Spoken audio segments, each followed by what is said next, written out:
Welcome to Jags Chat Lounge, and today we'll be discussing mental health. Now, as we know, that mental health covers a huge variety of subjects, topics. It comes into literally everything. But today, to talk about mental health itself, I have two absolutely fantastic ladies. And I'd like to introduce you to Anastasia Fox and also Natasha Aylott. So welcome to Jags Chat Lounge. Now, before we actually discuss mental health itself, if you'd like to introduce like your profession, what do you do as like professionals? Okay. Start with. Come on, Rachel will be first. Okay. First, my name is Anastasia Fox, and originally from Latvia, represent some times ago Soviet Union athletes, professional athletes in a high level, really high level. Now, through the life, I use a lot of NLP techniques, different kind of techniques, which was through the sport as a techniques to achieve the goals. And now became the time when I want to teach and help people how to achieve the goals, how to overcome the painful and stressful situations through the NLP and different kind of other techniques which majority all high athletes use, because everyone go through there with a different kind of abuse or mental health. It's not only glory. Thank you. Mm-hmm. And yourself, Natasha? My name's Natasha Aylott from Get Blissed. I'm a Liberate Yourself coach, speaker and author. And I use a blend of psychology, philosophy, spirituality and mindfulness. Wow. I work with energy, so I have a gift that is where I can feel people's energy. Yeah. So I'll know what's going on with somebody. If they're calm, you're very calm. I was going to say, did you feel my energy when you walked in? Oh yeah. If they're very excitable, if they're deep, if they're a bit low, and it's one of the ways I can really help my clients. My clients are mainly busy professionals. Yeah. They present with overwhelm or stress or wanting to get to the next level. And after a session, and during the first session, usually we get to see exactly what's going on for them, and it isn't necessarily what they show up with. Yeah. So we're going to the root of the problem. So you're not looking at the leaves. If it's a tree, you're going right to the roots. Wow. And you're nourishing those roots so that then the tree has happier leaves. Is that quite scary for like the individuals? It's a beautiful process, actually. Yeah. It is a beautiful process. I mean, obviously, sometimes it brings up emotions. Yeah. And it's a very safe space because it's one-to-one, it's private. It's a beautiful honour, actually, to be able to work with people and help them through challenging times. And oh my gosh, when you see the transformation at the other end, it's like, wow, the whole lives are changed. It's beautiful. Yeah, I love it. That's really good. Sounds absolutely fantastic with both what you both do. Now, obviously, like mental health, I mean, where do we start with mental health? Huge. It's absolutely huge. And I mean, when we talk about mental health, I know within our community, it's like, oh my God, mental health. They straight away think, I'm not mental, there's nothing wrong with me. But what they don't realise is it doesn't matter whether you're working, whether you're a parent, whether you're a sibling, child, everyone goes through mental illness. Is that correct? And it could be due to stress. And the main thing is obviously depression. Yeah? So yeah. Is that correct? Yeah. So, because we can touch on so many topics with mental health, but if I was to say to you, Anastasia, mental health, talk to me. What is it about? Oh my God, my story there. I need to read the Bible and write another Bible on top of it because my story with the mental health start with actually baby time, I think. Right. Unfunctional family, physical, mental, sexual abuse in early age, run away from issues through the professional athlete, running away pushing all the possible boundaries to don't feel any mental pain, and then another step when you so push yourself when you're completely disconnected. So what is depression? That's this question which I all the time ask myself, and I think back what I come from. Depression, it's just laziness. Because people back in Latvia, Eastern Europe, they say depression do not exist. It's just laziness. You don't want to work. With this perspective, I came 13 years ago in the UK, and again I push all the possible boundaries for my own self until I completely collapsed myself. Where 2.5 years I was bedbound, so I cannot move. I was in a bedroom. So from being a professional athlete Yes. to suddenly not being able to do anything, obviously that So, affected you quite that's a lot, didn't it? And that is exactly what you say. What is depression? Yeah. Depression can touch you from capability to do anything and overdo things because you do not want to recognize that until to point where it's completely opposite. You collapse so much that your body absolutely stop working. What is between? It's every single one is different. How to difference deal with. And different reasons. Someone can collapse because he's failed the exam. Someone can collapse after 40 years I did, where 40 years I couldn't feel physical mental pain because I was disconnected from my body and physical and mental pain, where then was small situation and I was open as a champagne bottle and then everything came out. So this is depression. And how you look on it, how you deal with it, this is completely different. But I need to be honest, the 40 years I do not deal whatsoever because I think, I'm athlete, I can do everything. I'm successful businesswoman back in age. I can't. Depression, are you joking? Does that exist? But actually, when happened what happened, I recognized my depression started from 5 years old, which was undetected. And I don't have nowhere to turn and talk about. And now when it's open, this conversation, now it's as a volcano, came everything out. And I can talk about so many topics because finally I'm ready to talk. But are there someone which want to hear that? This is another question. Exactly. And as when we were talking earlier, I mean, like ourselves, we like to listen, we like to help, we like to support people. But then for ourselves, it's like when it comes to our own situations, sometimes we don't even want to ask. I mean, I was telling yourself about one of my situations where I became very, very depressed. I'm the kind of person who's always there for everyone, helping everyone, supporting them. Anytime that it doesn't matter what I'm going through, I'll be there.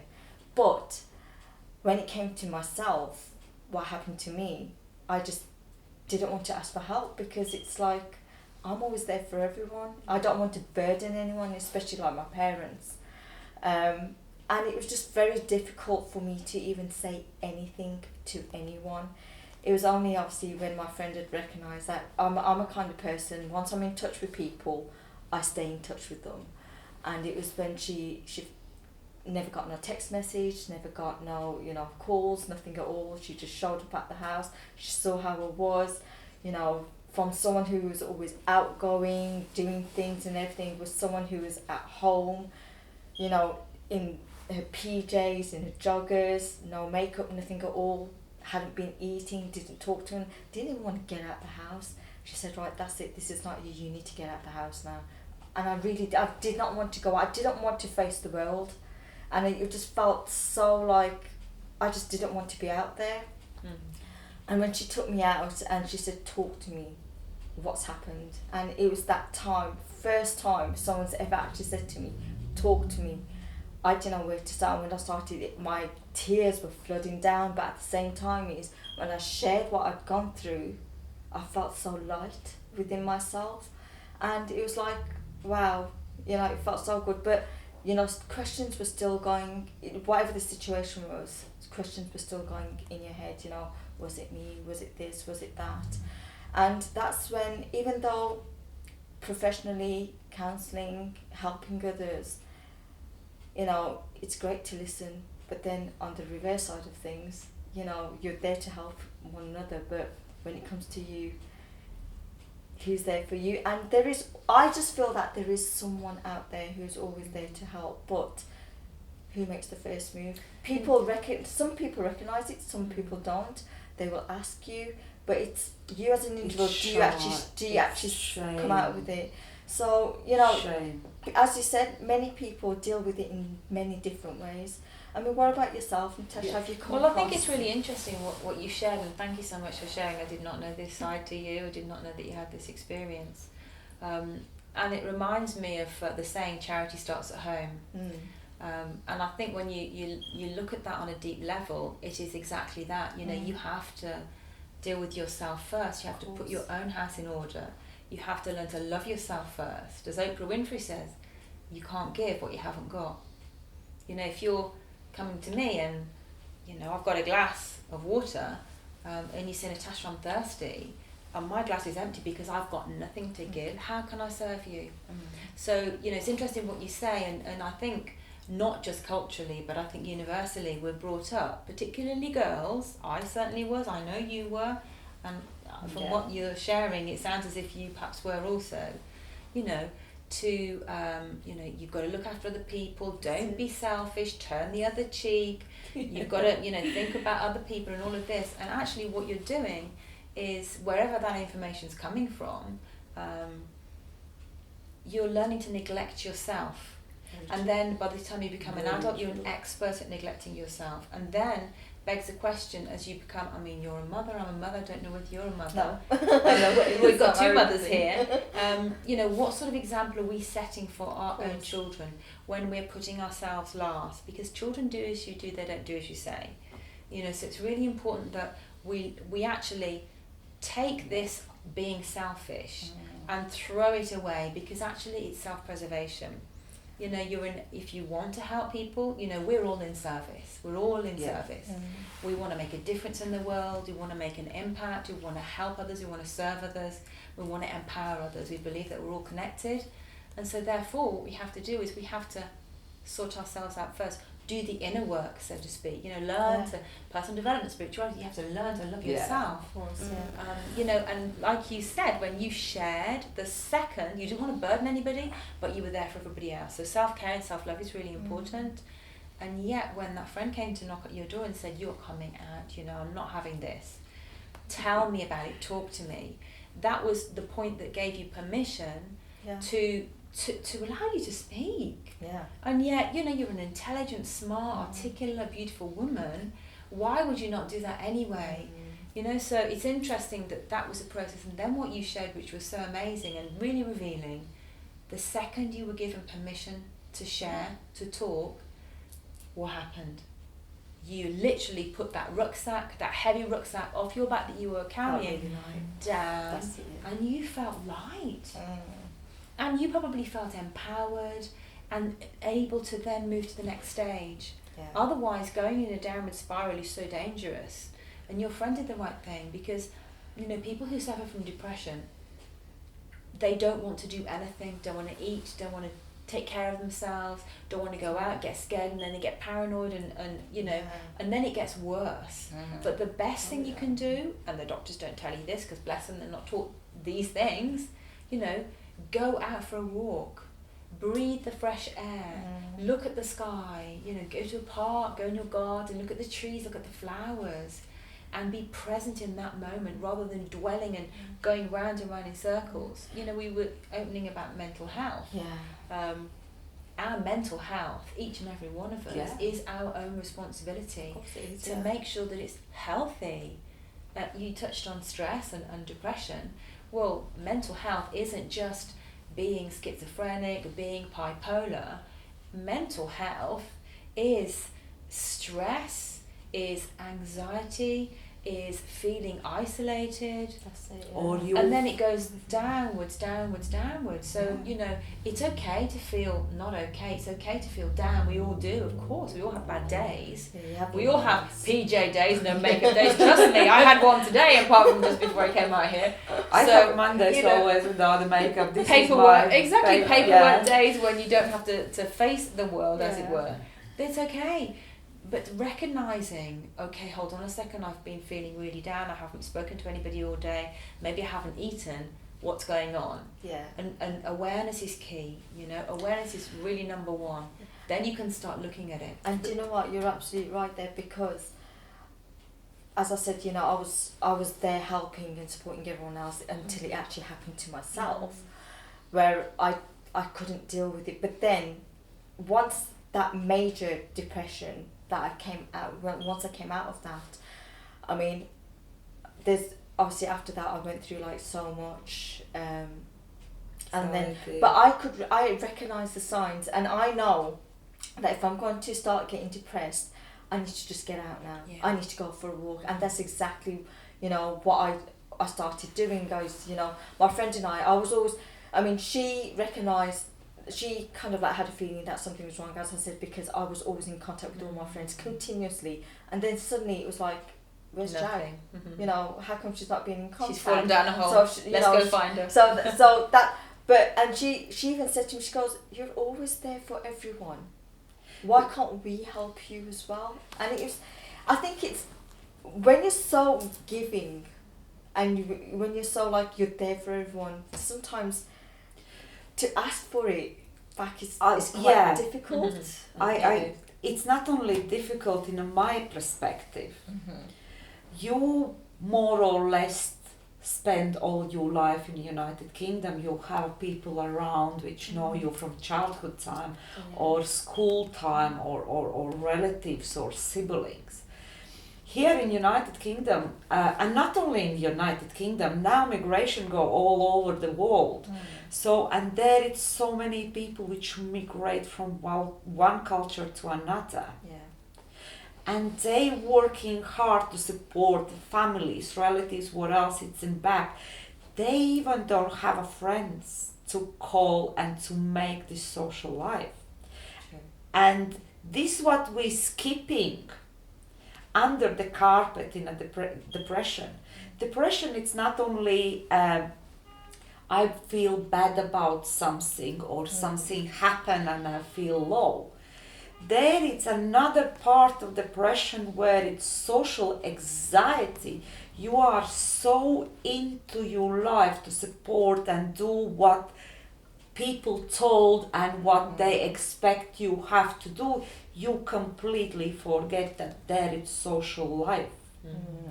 And when they don't have this social life, they help all the time back home for the family, for friends which is here because it's English language better, or even they don't speak English, they do not have a communication.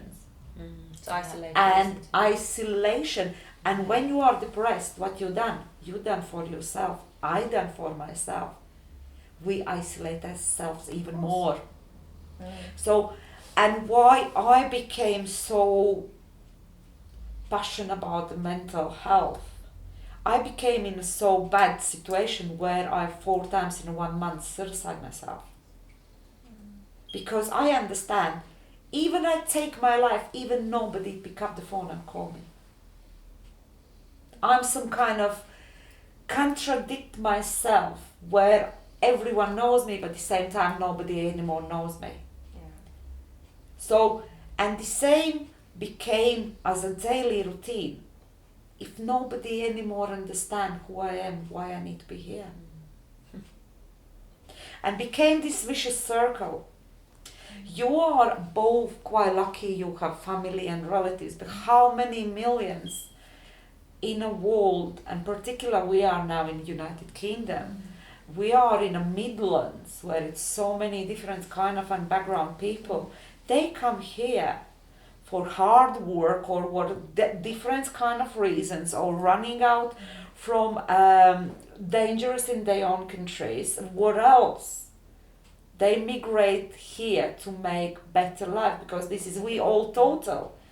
But the pressure which we have here, where you don't have no relatives, no friends, nobody which even knock in the doors and say, did you have a food, or you capable to make a cup of tea? 2.5 years I didn't have that. And I have social worker which came once in a 2 months. So, and that was only person I connect with. And this is where I became so passionate to talk about, because if we do not talk, if we do not open this issue, there is billions up there which isolate themselves. Of course, yeah. So it is about integrating, isn't it? It's really important reaching out to people. You know, like just when somebody moves into your street, if they're a new person, just go around, introduce yourself, say hi. You know, if you fancy a coffee sometime, or do you like gardening, or do you like walking, or, you know, come and have a cup of tea, or, you know, do you like cooking? Things like this, where you start the conversation and you build, because you can't, like, you're a very social person, and so probably a lot of people listening are surprised to hear this of you. And yet, you know, even when you were confident, even when you were a sociable person, you have a bubbly personality and you're intelligent, you're smart, you know. This is even harder. Then you may not feel that you can get out and meet people.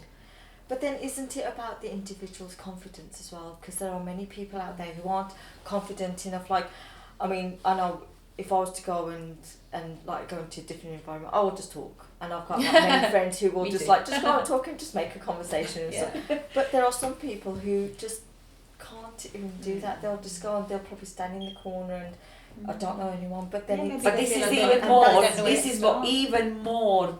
If you are capable to talk, and if you see there's someone that's in a corner, that's it's your responsibility. Then talk to. Do not wait that person come to you. So, and I think this is where mental health get in a right order, where you see the person not confident enough. Gave him one small finger and he stay hold the hand, and you will be proud that from this person which stand in a corner became the person which maybe later on will be in a stage and share the story why he was in a corner. And this is most powerful stories where the person, it's completely invisible, and suddenly the seed it's seated and became seedling, and you see how the flourish and grow. And this is amazing how people can change if there are people around which help them to talk about. Yeah, and even the simplest things like a smile, you know, just going up to somebody and saying, hi, how you doing? Haven't seen you here before. Or, you know, we're huggers, so we give people hugs. We're straight in there, I'm a hugger, I'm apologetic, here I come. You know, people go, whoa, we're shaking their hands. Like that, yeah, simple things like smiling and just a simple conversation, showing kindness to somebody, you know, maybe offering to get somebody a cup of tea and compassion. These are really simple things, but they all go under the heading of love. You know, when you show unconditional love to somebody for just no reason whatsoever, with no expectations for yourself, without wanting anything in return, then, you know, that makes such a difference to somebody. Smile is an international language, right? You smile, somebody smiles back most of the time. So I was going to say that everyone does. But at least it opens the door, and then maybe the next time somebody else might smile, and that starts to warm them up. So somebody who's, like you said about the person who's in the corner, you know, after a few occasions, they might feel that they are the one then who does the smiling to somebody else. It opens doors. Did you remember we have this conversation about my experiment in Smile? Yes. With the car and traffic. Okay, yes. We'd love to share. Love it. We love this. We love this story. It just, you know, in a traffic always everyone sit down in a car and they and I think, come on, I just will smile everyone which pass by or stay next in a car or something, and I will see what reaction. What else person was next to car or car passed by, and I smile. And you know what funniest? There was one really angry man, and I look at him and I smile and I look in eyes and he's. There might be another reason for that, Anastasia. But it works. It works. It's powerful. And the same time I did once when I were waiting for Ralph in a mailbox as well, and I sit down in a coffee shop and there are people chatting and quite seriously, and I think, okay, I want to see people reactions. I just have a look at them and smile. Every single one smile me back. Wow. Beautiful. And doesn't matter which language you have. Imagine if you will be sad and I, hello. It just makes you feel good, doesn't it? So, and you cannot control the muscles which you have in a face because gives you a good facelift. Exactly. So it's your facial exercises, isn't it? Exactly. So you can't. And the other lovely thing about smiling, because I love that story and we spoke about this at the time, I'm like, that's excellent, because you brought it to the live that we did. And we said to people, you know, why don't you try this? Next time you're at a meeting, there was show up 10 minutes. Said they will try. Show up 10 minutes early and just sit there and smile at people and see what response you get back. And the other beautiful thing about a smile is that when you smile, you send positive endorphins into your brain. So dopamine and serotonin that make you feel better. Yeah. And as a byproduct of making you feel better, your health improves. Now, did you know that if you smile at somebody and they don't smile back, even though they are not smiling back, you are inducing, because of your smile, the dopamine and the serotonin to release into their own brain. So even if they don't smile back, you are making them happy against their will. Yeah. Oh, okay. Yeah. So how wonderful is that? It's fantastic. And it's the same with energies. Yeah. So when you are sad, your energies it's only 20-30 megahertz, which is really low. So when you smile, you're happy mood and you megahertz, your vibrations, you raise between 300 to 500 Wonderful. megahertz. So you 10 times more impact everyone which enter in a room. Did you have the situation where there's someone in a room and you think, I don't feel right about the person? Oh, yeah. Yes, Yeah, the vibrations, you the can megahertz, feel it, don't yes, you? because you don't need to talk to communicate, because in a communication between human beings, we have only 3% verbal. All 97% you communicate unverbal. Body language, vibrations, energy, everything. Smile, mimics, everything. This is more language. Language, it's small part of our communication. So, and this is as well so important. Yeah, and I suppose obviously like when we're talking about like mental health in itself and like those it's like there are times that I feel really like, I don't feel like going in or I feel like down, but then when you feel that energy, as you say, from someone else, and you feel, actually, do you know what? Yeah. And I think sometimes... Contagious. Yeah, it is Really contagious. But sometimes you have to build your own positivity within yourself as well. It's like when you've been through so much in life and like you just think, you know what, I've had enough now. I just want to stay positive now. I mean, there was a time where I had to literally get rid of all the negative people out of my life. There were so many... because with the work that I within the media and everything, you meet so many people, and it's like you just forget about yourself. You're just like so like talking to people and everything. But then it got to a stage where I went through a very dark place at one stage, and then I just said to myself, do you know what? Because you have to actually build it within yourself that you've got to do it.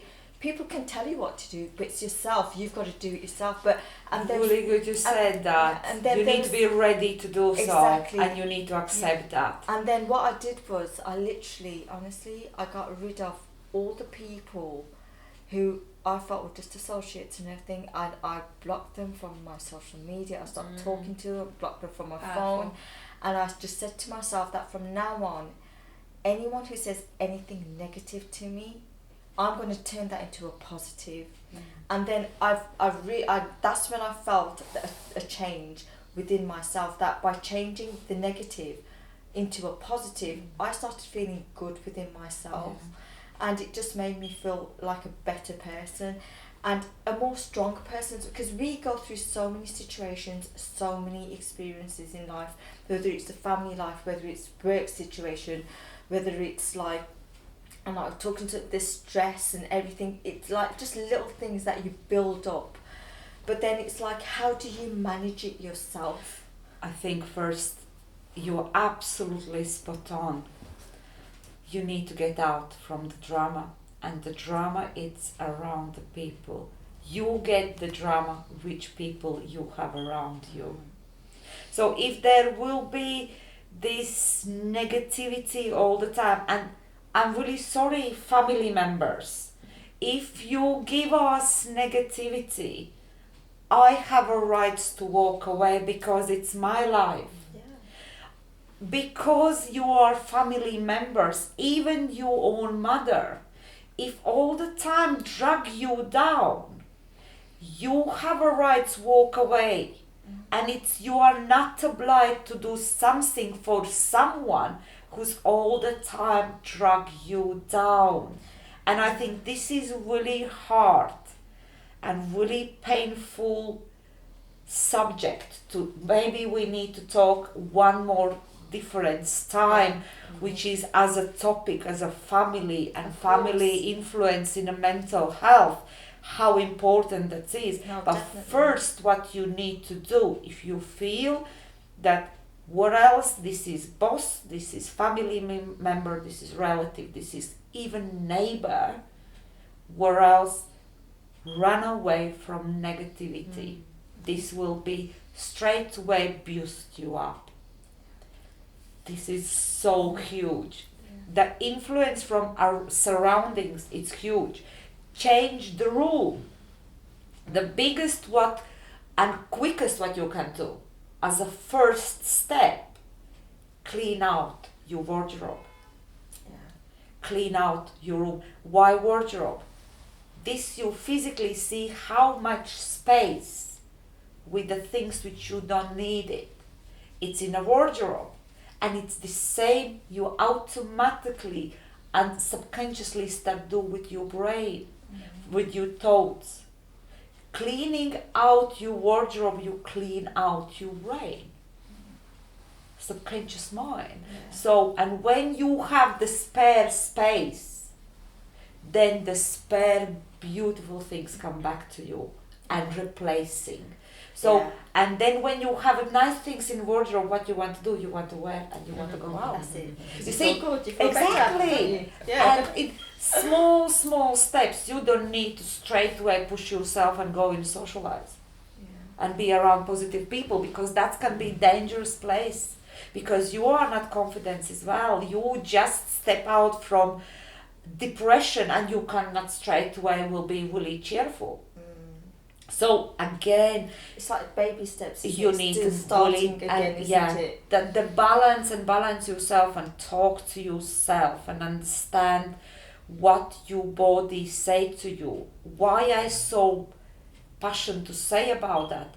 I didn't spoke with my body 40 years, and after 40 years, when my body start to talk and I start to listen, in a 9 months time I have 2 replacement surgeries because, so again, because the 40 years I didn't have a balance, because I didn't listen. Because I listened what people expect I have to do, not what I want to do. And that is another big one. And I think definitely we will talk about the family, because family does have an impact on, especially like can't choose your family, right? Yeah, you look up to your parents. Your parents obviously looked up to their parents, so you look up to your grandparents as well, and you like listen to what they say. And sometimes it's like, even though you want to sometimes do something and they don't agree, it's like, no, you've got to do this. You have to, and even though they're saying you've got to do, but we're saying it for the betterment of your future or for yourself. Really? Exactly. But really? whose future is it? And who's making That's the exactly decision? that's its And parents' life, not your life. Exactly. They majority gave you what they want to achieve, and they didn't achieve, and now you And kid, they want and to now do- you will do Yeah. that. And I think, Oh you know, my God, I so know exactly definitely what you're for the talking family, we about. definitely want to, like, I think that's definitely a different, That is a huge take. topic. But Natasha, I just want to go to yourself. I mean, when we talk about mental health, and we can talk about us as females, and I mean, I've just found, I find that how we deal with depression or how we deal with certain situations from us as females, but also from the male side of things, is very, very different. Our thinking's different, our understanding's different, our feelings and emotions are different. Some of them don't like to talk about it, they keep it within themselves, and then suddenly they blast out, right? And there are some who like to talk, but then it's like they're not really saying everything out. They're always like smart. So you've still got hidden things within yourself. Have you ever come across any like men or male who have been in certain situations, and what would you, not I wouldn't say advise, but how would you help them in certain situations like that? Well, it's first of all, it's not just men, it's women. And having been brought up by a very masculine woman, my mother, very amazing, very intelligent, but showed up in the masculine, that's how I also showed up.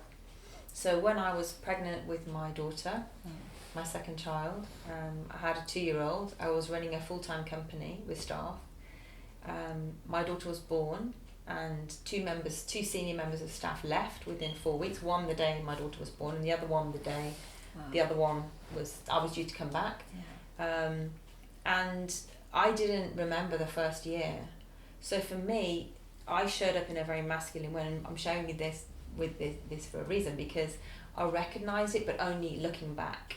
So for 12 months, I do not remember my daughter, my relationship with my daughter. I was working full time. She was with a full-time childminder. I was juggling 2 managerial jobs plus my own role, trying to keep the home. I didn't have any help at home. My husband was working, you know, I had a small child as well as a baby, and I wasn't present.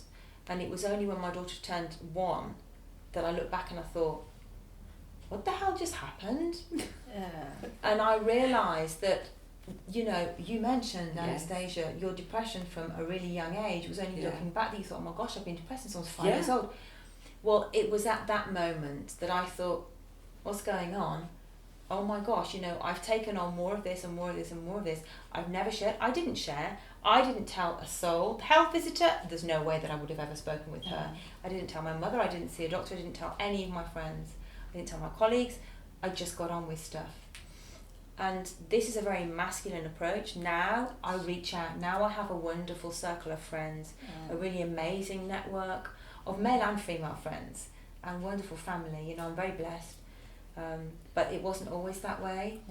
And I've seen time and time again in lots of men, they shut themselves off, they do not speak, or they are very, you know, blasé.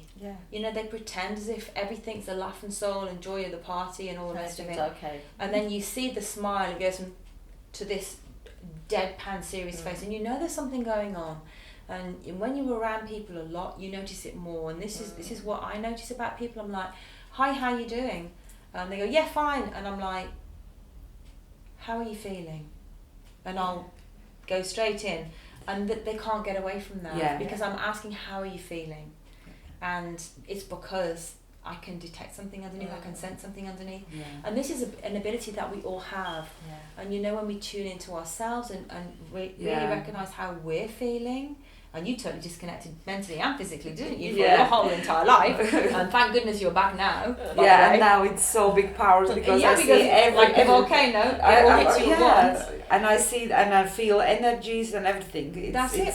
But we all have this ability everyone, to feel our own energies, to feel where we're at ourselves and recognise it in others. You know, we are all connected. We are here to see each other's blind spots. We are here to look out for one another, to notice the times when perhaps somebody hasn't shown up to work, perhaps somebody hasn't shown up to the meetings, maybe somebody who goes networking hasn't turned up for a month. What's going on for them? How are they doing? And men find it very difficult to open up because they were brought up, you know, man up, boys don't cry. Well, do you know what? Men have the same emotions as women, but they've learned to hide them or suppress them. And this is very damaging because, you know, this is what causes heart attacks and strokes with our men, and they're dying far too young. And you suicide as well, it's highest. Very high. You know, 75% of suicides are men. Yes. They're male, they're not female. Actually, depression is much higher for women, but suicide is much higher for men. So, you know, we have to find a way to open up and to say, you know, we want, listen, daughters want their fathers to be open with them and be loving with them and affectionate, not closed down. Wives and partners and girlfriends want their husbands to, you know, and their partners and their boyfriends to be emotional. They want them to connect because we don't want our men to be so closed down that we don't know what they're feeling and there's nothing going on. You know, we want to be able to feel that love. You know, it doesn't have to be overt, but just the feeling, just the knowing, you know, that it's okay to be a man. I mean, a warrior man, a strong man, and it's okay to be in tune with your feelings as well. So we have to find a way, you know, universally, and at every age from school upwards, even the home upwards, of course, to give permission for everybody to share their feelings, everybody to show that it's okay to feel a bit down, it's okay to not be a bit brave, it's okay to be a bit sensitive. But I think with the school and education system, how it is in the moment, and how we bolting up the boys and girls. The boy, it's muscular, they don't have feelings, they need this and this. Actually, it's so wrong because we compare all the time. We're making a kid straight away living in this stress that they need to compete all the time. In a world there is no competition. But competition is never healthy anyway, really. Because there's only one childhood winner. time and between the males, I'm stronger, I'm faster, I have a better car, I have a better income. All the time, this competition, and it's unhealthy. Well, absolutely unhealthy. It is unhealthy, although I will say that the schools are much better these days. You know, they have a subject, PHSE, which is, you know, teaches everybody about being aware of one another, being sensitive to one another. Obviously with our men, you know, there's the testosterone, which is there for a reason to make them a little bit more emotionally robust. And competition, that comes from ego, you know, wanting a big car, wanting a... So again, that's another conversation. Or that it's weekend. You know, so... No, do you know what, as like we mentioned at the beginning, mental health itself is absolutely huge. But I think for today, it was just about touching on certain things. You opened a can of worms, Jags. Just bits. We kind of covered something. But I don't know what to say because obviously, as I've just mentioned to you, that I've been through it myself, but I'm not ashamed to actually talk about it now because I've experienced it. I know how it feels, which has helped me to help other people come out of the depression, come out of the stress and everything, because I know what was going on within me, where I can also relate to the person who's actually going through it as well.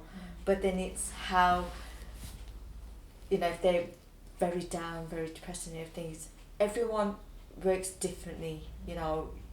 The way I came out of it was different to probably like I came completely different with anyone else. Do you know what I mean?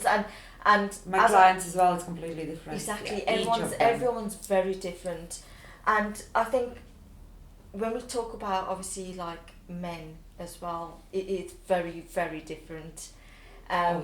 you know, we're all human, we all have emotions, we all have feelings, we all have everything. But my father, I can talk about, you know, he's a person who's very independent, you know, always like there for the family, very proud, you know, a very well successful businessman and everything, to now it's got to a stage where having to walk to where he can't walk. And it's like that he always, I mean, he opens up to me because he can talk to me. I mean, I don't know, I mean, mom and dad have their banters and everything, but when it comes to me, he goes, I can talk to you because you listen, you understand. He goes, and like I can tell that at times, you know, because he was walking, he used to drive and everything, he can't do anything like that now.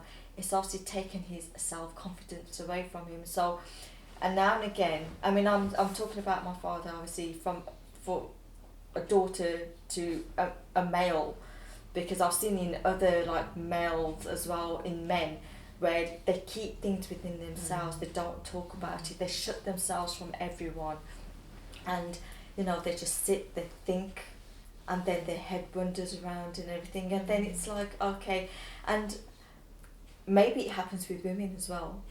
I mean, I'm not, but I can only say because I've seen it in the men. Yeah. Whereas like when it was like with my mum and I, we share a really good relationship. We're like best friends and everything. We talk about things, and I can only say that I can.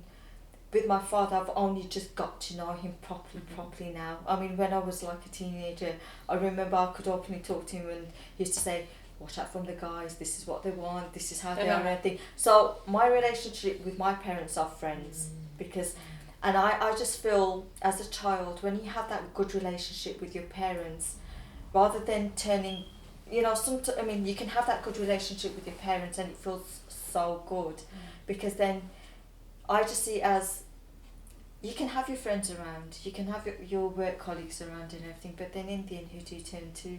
It's your family who's always there for you. Not all of them, right? But some parents, some siblings are always there for you, by your side.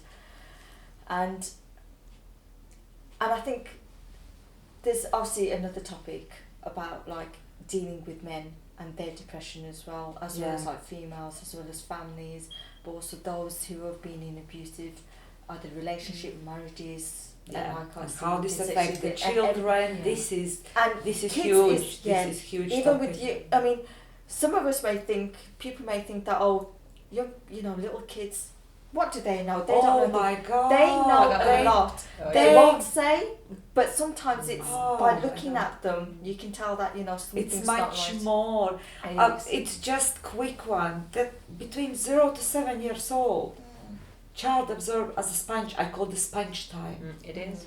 Because absorbing everything, and that's build their subconscious mind. Rest of the life, the decisions will be made based on these first 7 years, where they even do not talk. No. They absorb billion electrons in a day, and that's stay there. It's not, you know, they forget because we don't remember. Every single you decision, it's based on a you experience in the first 7 years old. And then from 7 to 16, it's called push time.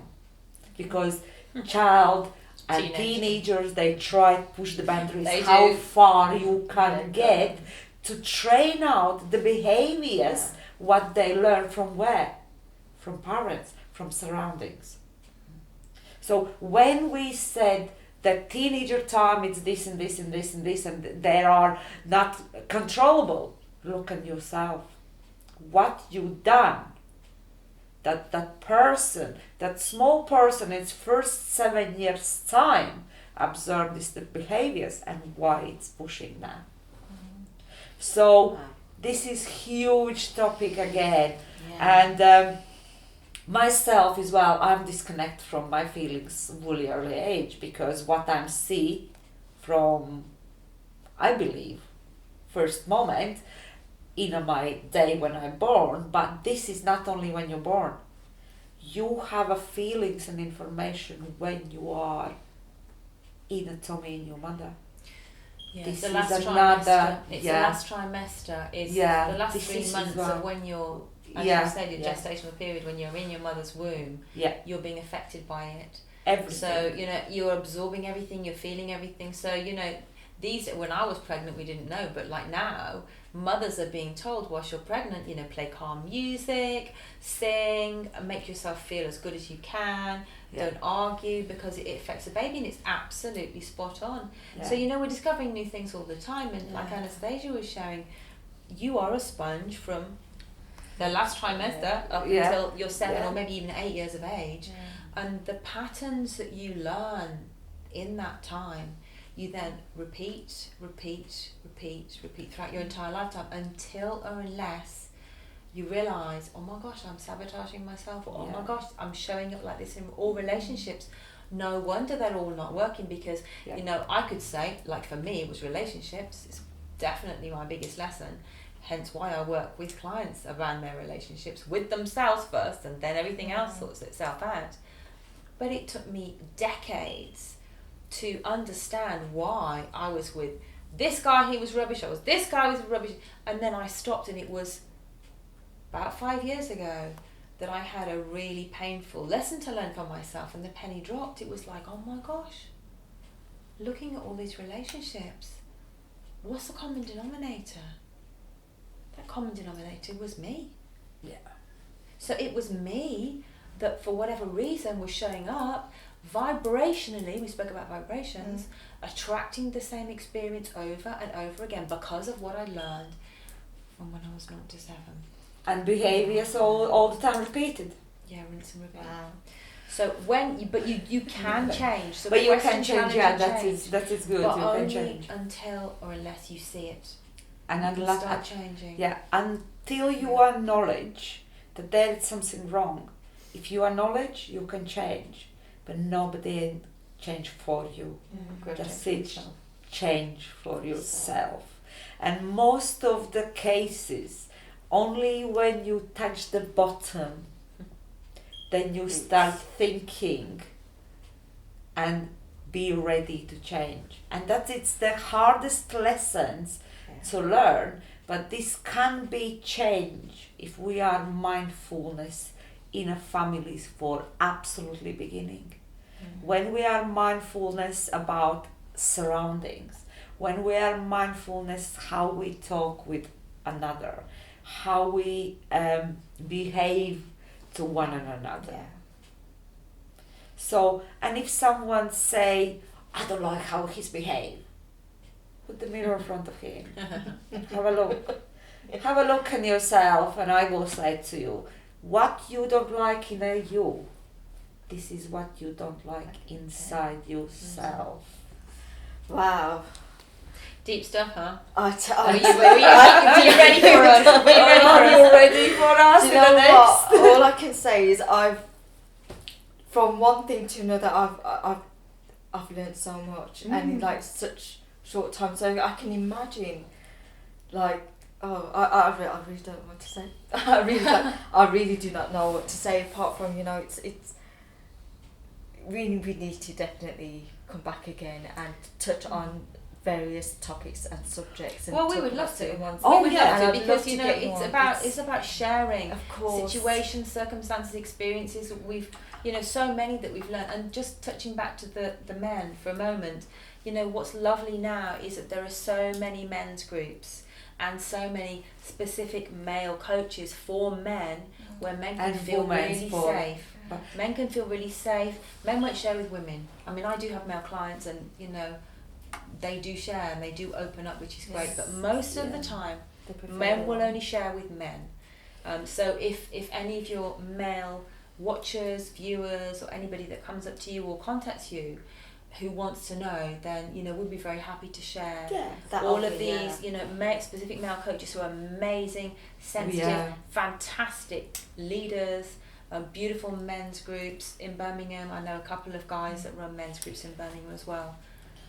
But at the No. same time, I experience different kind of males where they do not want to disclose front of the males. They want to more disclose the sensitive with the females. So, and varies, it's doesn't it? again, it's so many different people, how many different skin colors and skin bones we have, so many different kind of topics as well, and clients. For example, we have one client which it's really good with me but completely cannot work with Natasha, or opposite, because vibrational wise, approach wise, I sometimes say I'm too direct for the woman, because women's like chippy chappy. Yeah. I more can communicate with the male because I'm really direct and straight. So, but what I want, maybe audience can help us if they can write in the comments what they want to hear, and that will be good. Then we can build some kind of program up what they, for example, listeners and viewers want to see, particular which case, and we was make some kind of programs around them as well, not only our, because then we can bring more information particular for some topics in it. You know, most definitely, and I think what would also be interesting is obviously within your own professions, what you do. It would be actually interesting if we actually get someone coming in, if they are brave enough to come, and maybe for one of the how you guide them, how you work with them as well, and it'll be interesting to see. See we what can they share some techniques for sure. Like some techniques and how it actually helps you, because when we talk about mental health and when we talk about life coaching and when we talk about counselling piece, some people tend to feel quite scared, but then we want to show the positive side of it as well, that it's not really as bad as what people make out to be. It's fun. It's fun. Like the difference it makes. You come in with a rucksack on your back filled with heavy rocks, and you leave feeling light. And that's really and this is possible now. I'm not even going to say the quantum physics word, because that's a whole different topic. That is another topic. Mechanics and quantum entanglement, but because time, doesn't really exist. We've invented time, so the days have gone where people need to spend months or even years in therapy. We can make a difference in 5 minutes, in 10 minutes, in a couple of minutes. And this is beautiful. NLP in this case, it's absolutely fantastic techniques where you're using timelines and different kind of other techniques. You can't get over this traumatic experience and see completely from different kind of corner, and then maintain with different kind of regular activities and help the clients how to build their own routines which support their day and open up the world completely in a different view. So there is so many. It's not one technique. There is each client require different kind of technique. Someone for one working time skill, so another working 21-day challenge, for another work only meditation, for another sound bath. So it's the completely different, and some work all together. Some work only. Let's go for pie. It's building your toolbox up. It's having lots of tools in your toolbox. Like Anastasia was saying, and I also use NLP, EFT, which is tapping, emotional freedom therapy, EAM, which is energy alignment method, breathing techniques, grounding techniques, connecting to your heart techniques. These are things that are so easy to teach somebody, and then they can do it. They can practice for themselves. We're moving away from going to the doctor saying, I'm ill. He says, here's a pill. And then you come back the next week, I'm ill, here's another pill. No, we don't want this dependency. We want to create empowerment. We want people to be able to say, oh my gosh, this is what you're capable of. This is how you can do it. Now go away and do it. And teach it to your family, teach it to your friends.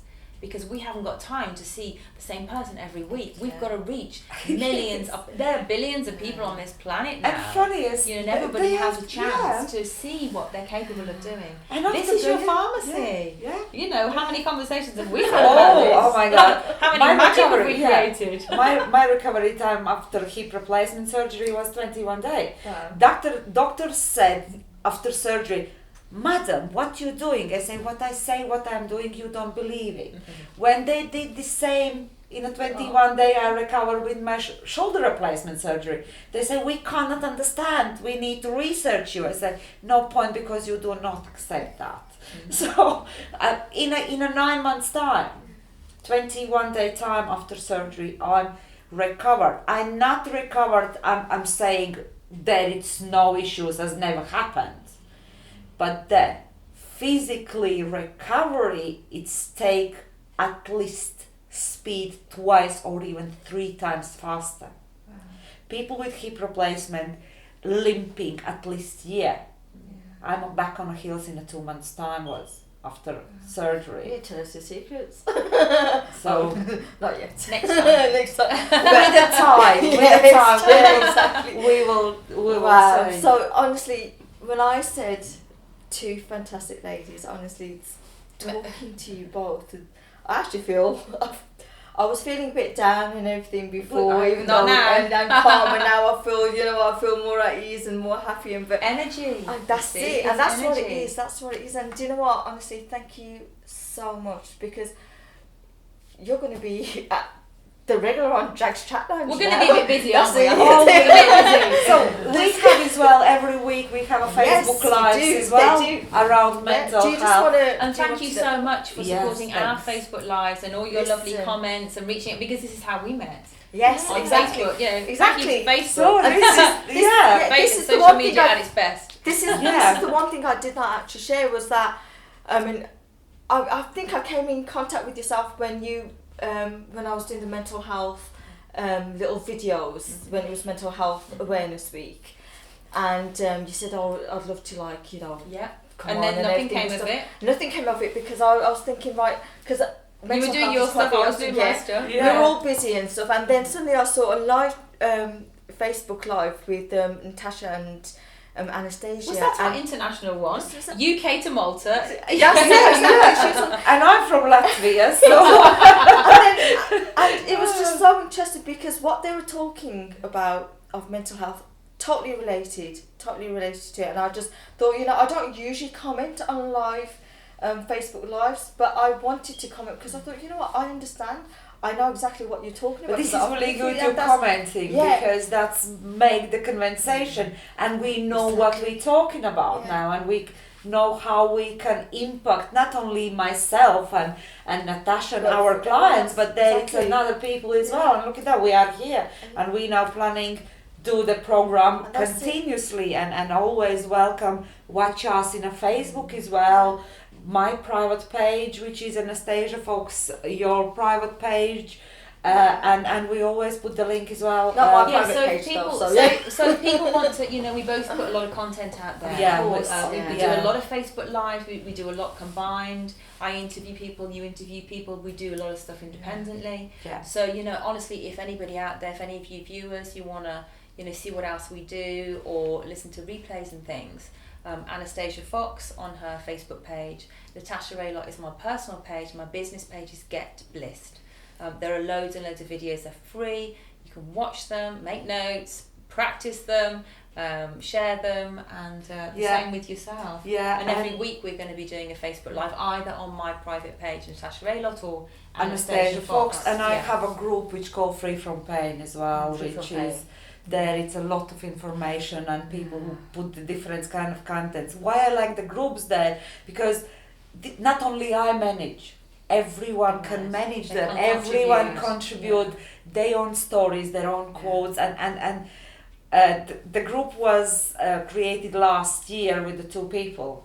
Now it's 300, and I even do not actually a lot of pushing there, so people contribute. It's got its own little momentum going. Yeah, they're going. But that's how it's happened. Wow. So we can go on and we can talk and talk and talk, but you know what? I think it's go get yourselves a drink. Yeah, I think we should do that as well.